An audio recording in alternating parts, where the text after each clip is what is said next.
India गठबंधन की संयुक्त प्रेस वार्ता में दिल्ली के मुख्यमंत्री माननीय अरविंद केजरीवाल जी, समाजवादी पार्टी के राष्ट्रीय अध्यक्ष माननीय अखिलेश यादव जी अपनी बात रखेंगे। दिल्ली के मुख्यमंत्री केजरीवाल जी इंडिया गठबंधन के लिए उत्तर प्रदेश में जनता से अपील करने के लिए आए हैं, वोट मांगने के लिए आए हैं। मैं उनसे अनुरोध करूंगा विनम्रतापूर्वक कि वो अपनी बात रखें। आज यहाँ आए हुए सभी पत्रकार बंधुओं को और जितने दर्शक ये देख रहे हैं उन सबको मेरा नमस्कार, मेरा प्रणाम। आज लखनऊ में मैं उत्तर प्रदेश के सभी मतदाताओं से इंडिया गठबंधन को भारी भरकम वोट देने के लिए, भारी मात्रा में वोट देने के लिए अपील करने के लिए आया हूं। मैं 4 बातें रखना चाहता हूं। पहले चारों बिंदु बता देता हूं, फिर उसको डिटेल में एक्सप्लेन करूंगा। पहला ये कि ये चुनाव भारतीय जनता पार्टी, मोदी जी अपने लिए वोट नहीं, अमित शाह जी को प्रधानमंत्री बनाने के लिए वोट मांग रहे हैं। दूसरी बात, योगी आदित्यनाथ जी को अगर ये लोग जीत गए तो योगी आदित्यनाथ जी को 2 से 3 महीने के अंदर उत्तर प्रदेश के सीएम पद से हटा दिया जाएगा। नंबर 3, इन लोगों की पूरी तैयारी है, अगर ये लोग जीत गए तो संविधान को बदल के SC ST और OBC का रिजर्वेशन खत्म कर दिया जाएगा। और नंबर 4, जो आंकड़े अब देश भर से आ रहे हैं वो ये दिखा रहे हैं कि 4 जून को इंडिया गठबंधन की सरकार बनने जा रही है और NDA को और BJP को बहुत कम सीटें मिलने जा रही हैं। अब मैं अपने सबसे पहले पॉइंट पे आता हूं। जब 2014 में प्रधानमंत्री बने थे नरेंद्र मोदी जी, तो उन्होंने खुद एक रूल बनाया था कि भारतीय जनता पार्टी के अंदर और उनकी सरकारों में 75 वर्ष से ऊपर कोई भी व्यक्ति होगा तो उसको संगठन में और सरकार में किसी भी पद पे नहीं रखा जाएगा, उसको रिटायर कर दिया जाएगा। और उसका सबसे पहले उस रूल के तहत आडवाणी जी को और मुरली मनोहर जोशी जी को रिटायर किया गया था। और उसके बाद तमाम यशवंत सिन्हा जी, सुमित्रा महाजन जी, कई लोगों को यहाँ टिकट नहीं मिली। कई लोग जो पद पे बैठे हुए थे उनको पद से इस्तीफा दिलवा के उनको हटाया गया। ऐसे कई सारे लोग हैं। तो अब अगले साल 17 सितंबर को प्रधानमंत्री मोदी जी 75 साल के होंगे और मोदी जी ने तय कर लिया है कि अमित शाह जी को वो अपना वारिस बनाएंगे और अमित शाह जी अगले साल 17 सितंबर को देश के प्रधानमंत्री बनाने का उन्होंने तय किया है मोदी जी ने। इसके ऊपर मोदी जी पिछले 1-2 साल से लगे भी हुए हैं, क्योंकि भारतीय जनता पार्टी के अंदर अमित शाह जी के सामने जो जो बाधाएं पैदा कर सकता था नेता, एक एक करके उन सब नेताओं को साइड कर दिया गया, उनका पत्ता साफ कर दिया गया। शिवराज सिंह चौहान को हटा दिया गया, वसुंधरा राजे को हटा दिया गया, डॉक्टर रमन सिंह को हटा दिया गया, देवेंद्र फडणवीस को खत्म कर दिया गया, खट्टर साहब को खत्म कर दिया गया। एक एक करके सबको खत्म कर दिया गया। एक ही शख्स बचे हैं जो अमित शाह जी के रास्ते का कांटा बन सकते हैं। हेलो, आवाज आ रही है? आ रही है। एक ही ठीक है, आ रही है।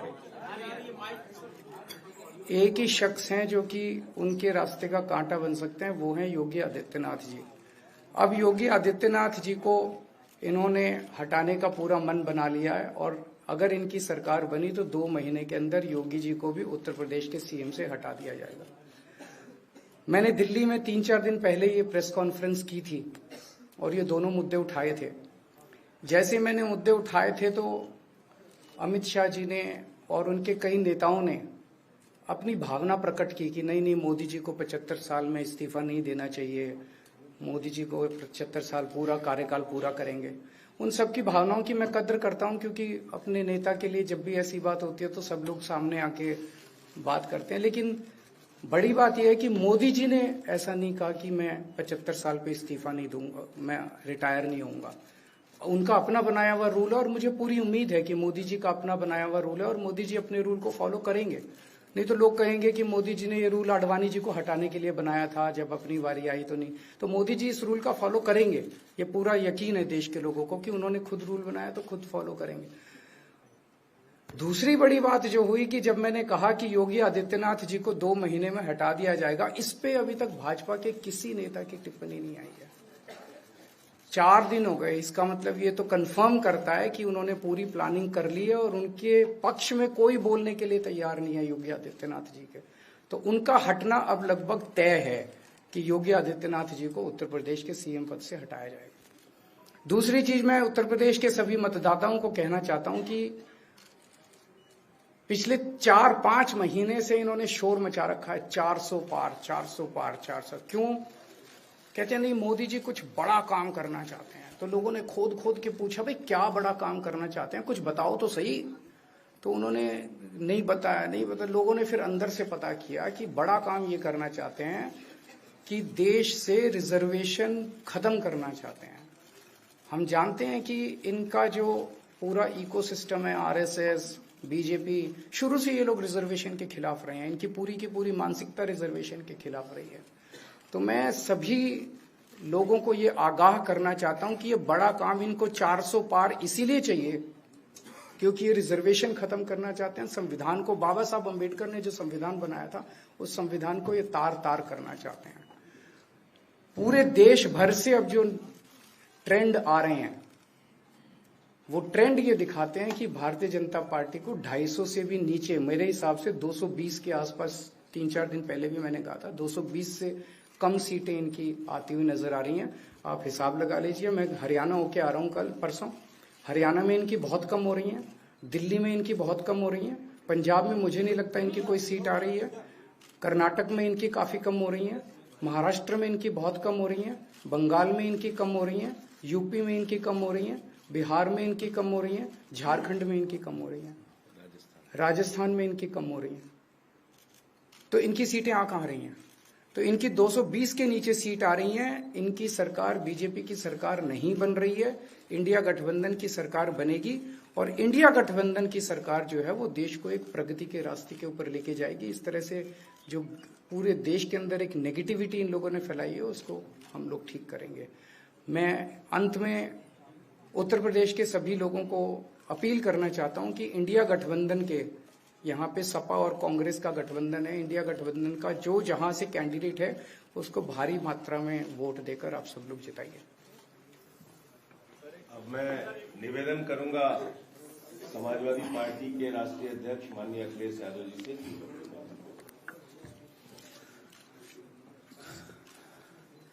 आदरणीय अरविंद केजरीवाल जी का मैं धन्यवाद देता हूं। उन्होंने बहुत महत्वपूर्ण बातें आपके सामने रखी हैं।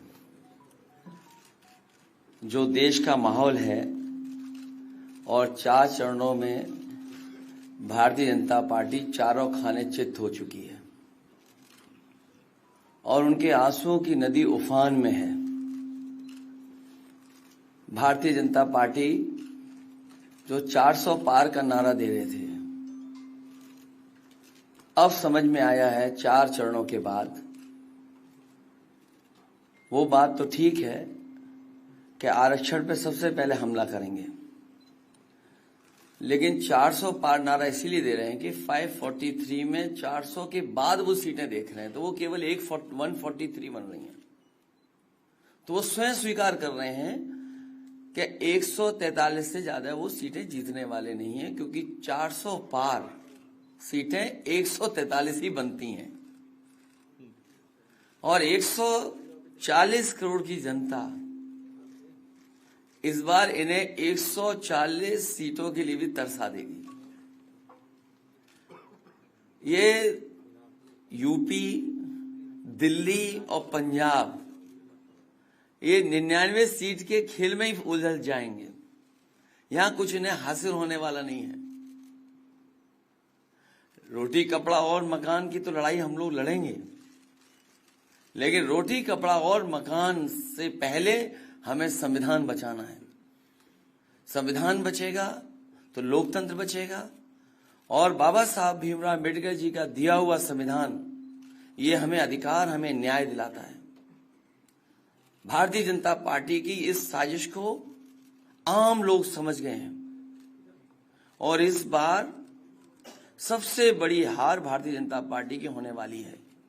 अभी तक तो हम ये कहते थे कि ब्रह्मांड का सबसे बड़ा झूठ बोल रही है।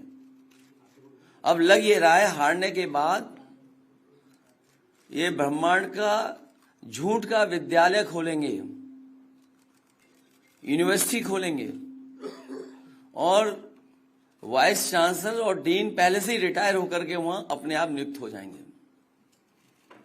इसलिए देश को बचाने के लिए आदरणीय अरविंद केजरीवाल जी आए हैं, हम लोगों का सहयोग और मदद करने के लिए आए हैं। मैं इनका धन्यवाद देता हूं और आप पार्टी, इंडिया गठबंधन, समाजवादी पार्टी, हम सब मिलकर के भारतीय जनता पार्टी को हटाने जा रहे हैं।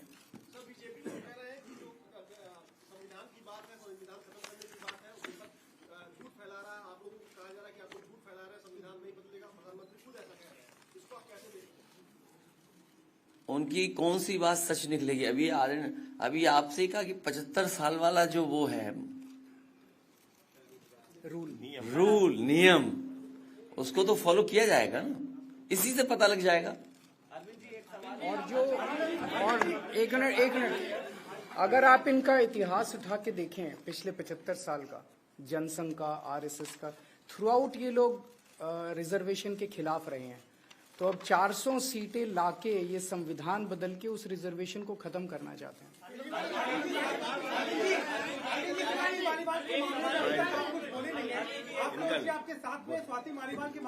अरे उससे ज्यादा जरूरी और चीजें भी हैं, कागज हम निकाल लिए। भाजपाई किसी के सगे नहीं है, ये है कि भाजपाई किसी के सगे नहीं है और भाजपाई झूठे मुकदमे लगाने वाला गैंग है। हाँ बोलो। बोल रहे बता रहे।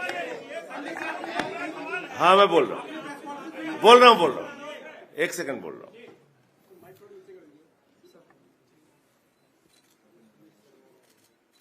सब लोग, पूरा देश हतप्रभ है, दुखी है, आज तक पीड़ित है। मणिपुर के अंदर एक कारगिल योद्धा की पत्नी को निवस्त करके घुमाया गया, सैकड़ों महिलाओं के साथ दरिंदगी हुई, भारत के प्रधानमंत्री खामोश रहते हैं। हजारों महिलाओं के साथ प्रज्वल रवन्ना ने बलात्कार किया, दरिंदगी की, मां की उम्र की महिलाओं के साथ।